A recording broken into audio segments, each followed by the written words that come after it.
So it's the last video of March. Honestly, we struggled a bit with this month's content because we were expecting to be doing iPad stuff. Mama wants her iPad Pro with a mini LED screen. Mama does. I don't believe you just read that. But in this video, we got a whopper for you because Monty is going to do the comparison between the Mous Limitless 4.0 and the Phone Rebel Series 2. And also the Mouse Infinity case against the Phone Rebel Crystal Series 2. We're also going to review the Catalyst Total Protection case for the AirPods Pro, the Diamond Dog screen protector, and these ultra thin cases from Pitaka and SwitchEasy. And Aaron forgot the Pela watch strap.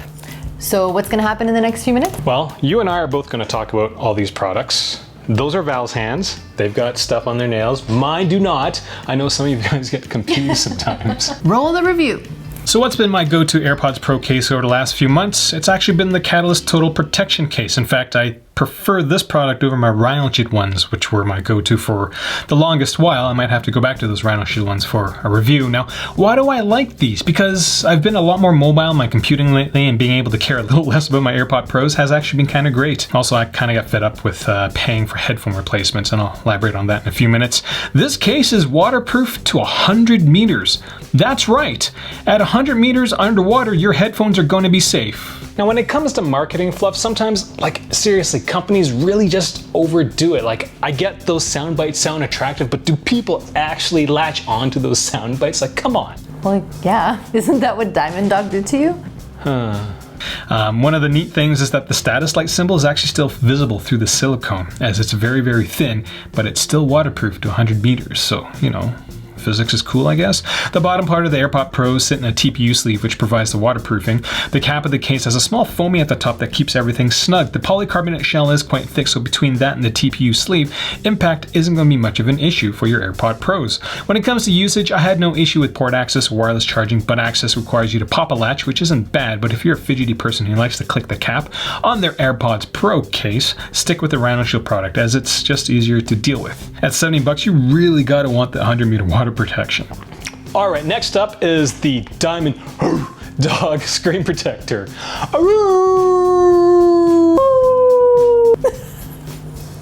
Wait, that was like a genuine reaction.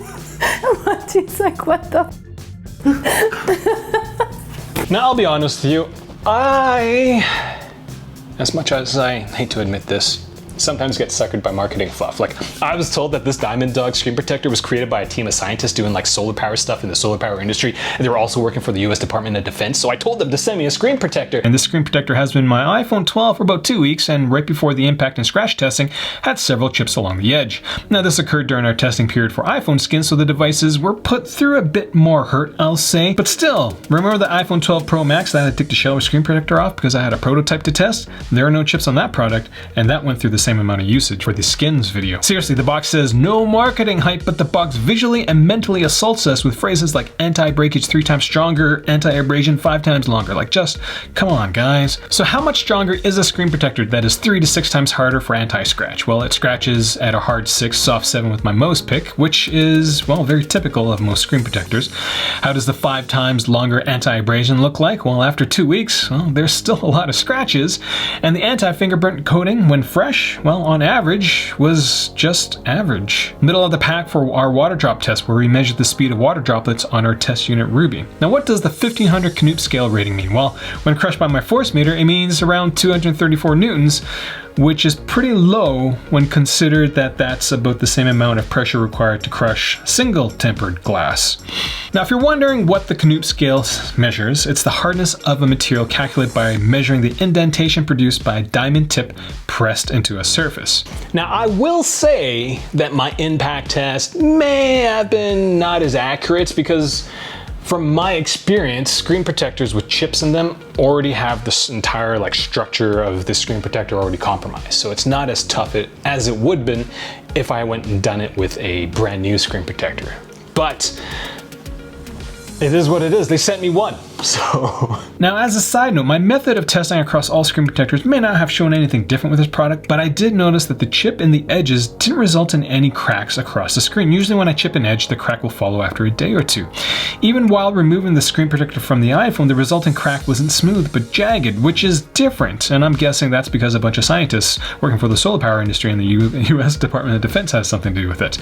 Honestly, with everything considered, I'd still stick with the FlowLab or Shelter screen protectors. If you want to know more about those products, do check out my top 5 screen protector videos for the full details. So after all that, we tally up the scores, and where does it rank? It's 13 out of 20, so it's barely average as a screen protector from our perspective, which is kind of terrible because 5 to 6 times abrasion resistance. Now, I'm not sure why Aaron keeps buying Pela stuff. He's always saying he's never had a good experience with them, but I guess he's just a sucker for new companies. And since we're reviewers and not influencers, we keep tabs on all companies that we feel have potential, even though their products aren't great. And I'm pretty sure we still have one of their cases buried in the backyard of our studio. Aaron dropped a couple $100s on their clear case, wallet case, and a watch strap. And the only thing we liked out of all of these products were the lugs on the Apple Watch strap. The average lug is made of 2 pieces. The main part is where the latch sits, and the other part is where the strap attaches into the lugs. Now, the majority of lugs integrate the 2 parts through the use of a tiny screw. Some brands will have lugs that integrate with existing watch pins.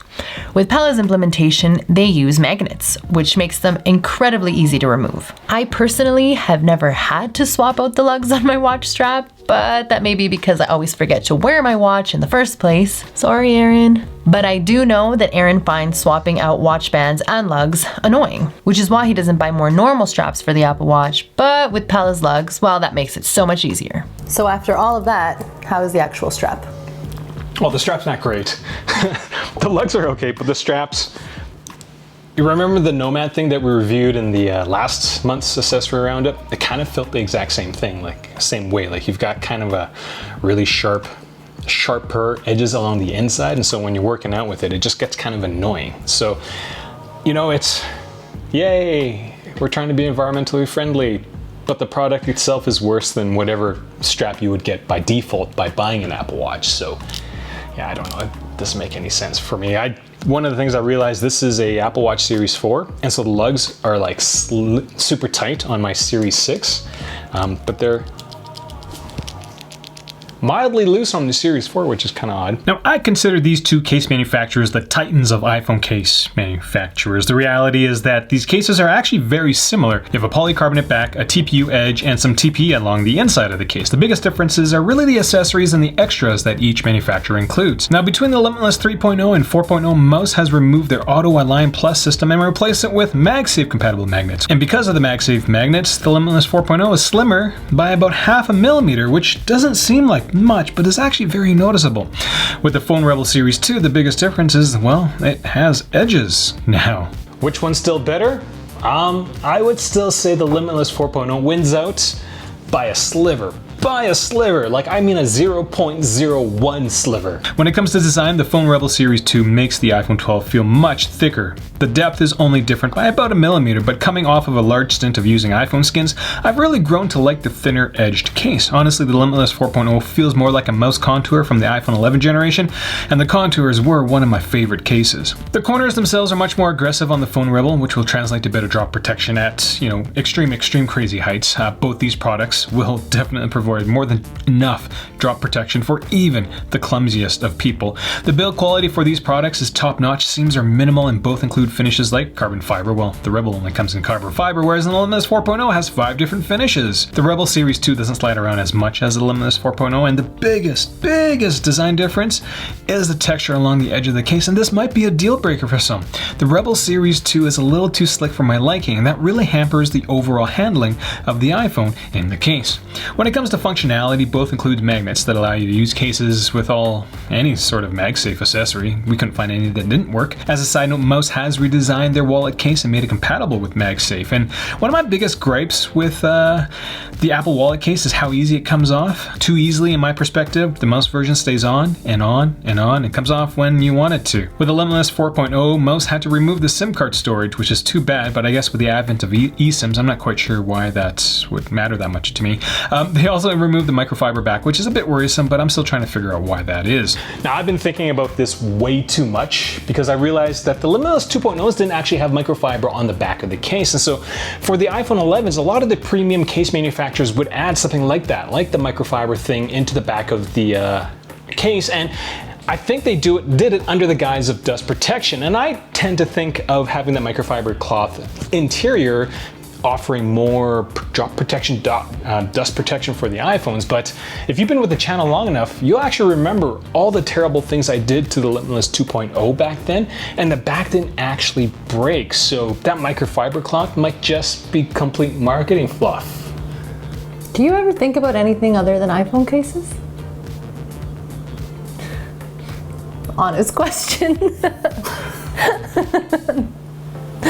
I'm a reviewer, not an influencer, so no. The last difference when it comes to functionality is the screen access. Both cases have a taper along the long edge of the iPhone, but the Phone Rebel has a taper on the short edges, which makes home swiping and notification swiping a little easier. For protection, as I said earlier, both will be able to take a beating, but in a showdown, my money would actually go to the Phone Rebel Series 2.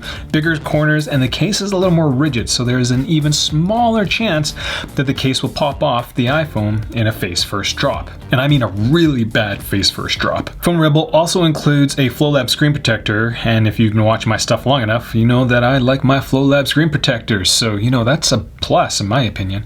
So if you're finding what we do helpful, get all your stuff through our Amazon links, because this channel is unsupported, it's unsponsored. We don't ask companies for money to promote their products because, again, we're reviewers, not influencers. And so between these two products, between the Phone Rebel Series 2 and the Mous Limitless, and the Mous Limitless 4.0, I prefer, even though this one is tougher, I prefer the Limitless 4.0 because the edges are better, and that's what I'm touching almost every single day. I won't be dropping my iPhone every single day, and the Mous Limitless 4.0 can definitely take a hit, but the edges is what gets me to say that this product is better. So yeah, I think we've got a code for this. I've been trying to get a code for this. We'll see what happens, but regardless, if you like what we do, get your stuff through Amazon links. Again, it costs money to pay for Monty to be here.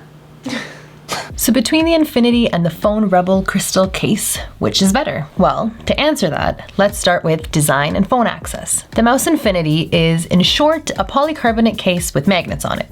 To be honest, it's not my favorite. The Infinity is a decent case, and though I do think Mous puts out great products, I feel like they kind of dropped the ball on this one. It looks a lot like the Apple Clear case, except it's $20 more and has a different colored outline for the MagSafe. This case feels slippery, though it's really not, and the thing I found most annoying about it was the fingerprinting. This case never looks clean. It's got tapered edges along the front of the case, making it feel thin and allowing for easy screen access.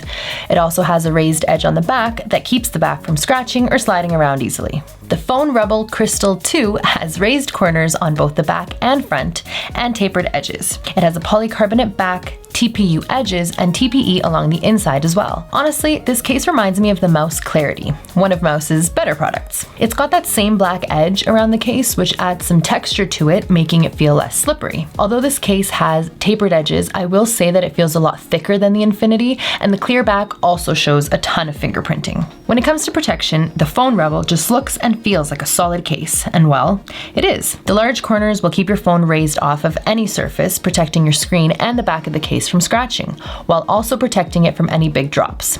The TPE along the inside of the case will also absorb some of the impact when dropping your phone. Being quite a clumsy person myself, I can say I didn't cringe as much when dropping my phone in this case. It just feels so solid. The Infinity, on the other hand, doesn't have as many protective features as the Phone Rebel. Its raised corners will help with drops, and the raised back, as I mentioned before, will protect against scratching, but that's about it. If your biggest concern is protection, then go with the Phone Rebel. And at less than half the cost, it also comes with a FlowLab screen protector. So When it comes to functionality, the Mous Infinity is MagSafe compatible and also works well with magnet accessories like the Apple Wallet. It has a spot for a lanyard attachment, and the buttons on this case work well. The Phone Rebel also works with MagSafe charging, but it doesn't work with any magnet accessories like the Apple Wallet. The buttons feel good, and the tapered edge along the 4 sides of this case makes swiping really easy. So I guess if magnet accessories are really important to you, go with the Infinity? So after using both of these cases, I can say that the Infinity is a good case for anyone who's a fan of MagSafe and magnet accessories and is okay with having to wipe their phone down every 5 seconds. But personally, I like the Phone Rebel Crystal case. At $30, you get a case with great build quality, great protection, which I clearly need, and they throw in a screen protector. To me, this option just makes more sense. Now these 2 products are the only ones that I've come across that offer any sort of protection for the iPad and still work with the Magic Keyboard. For me personally, I wouldn't go out of my way to get either because I'm generally very careful with my iPad, so having that extra layer on that device really annoys me. Now I will add that using both these products, the Magic Keyboard doesn't actually close fully. Like there's a tiny gap. Like that's terrible. Like, It says it works with the Smart Folio. Really? Good thing I've got one right here. Like it doesn't fully close. Seriously. With that being said, if I had to choose between the 2, I'd go with the Pitaka MagEz case because it doesn't look like a cheap lunch tray. Now both of these products are incredibly thin, with the CoverBuddy being around 1.2 millimeters thick and the MagEz case being around 1.3 millimeters thick. Both products have very thin magnets embedded in the back of the case, which helps attach the iPad Pros to the Magic Keyboard. Now I couldn't find any difference in terms of effort required to remove the iPad in one of these products from the Magic Keyboard. From my perspective, there are 3 big differences. The first is the finish on the back of each case. Pitaka uses aramid fiber, which adds a layer of fingerprinty sophistication. The CoverBuddy has a nice cheap plastic finish, again reminiscent of a nice lunch tray. The second difference is how the Apple Pencil is stored. The CoverBuddy does a much better job of keeping the Apple Pencil attached to the iPad, but again, it looks funny. On the MagEz case, the Apple Pencil will come off a little easier, but not by a large noticeable amount. There are no magnets on the edge of that case, and so the Apple Pencil still has quite a bit of magnetic attraction between itself and the iPad. The third difference is that the Pitaka MagEz case is over twice the price of the CoverBuddy. That's because Pitaka uses actual aramid in the finish that they have, so you're really paying for the look of the cover and not much of anything else. Hey Aaron. Yeah. How much is 70 divided by 2? It's 35. Are you sure? Pretty sure. Are you sure it's not 40? Pretty sure. Why?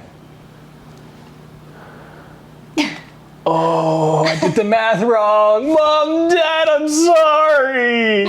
Totally gonna get the feather duster now. So what was that story about the AirPod Pro replacement? I really can't remember. Really? Yes. So one of the AirPod Pro buds, it started crackling.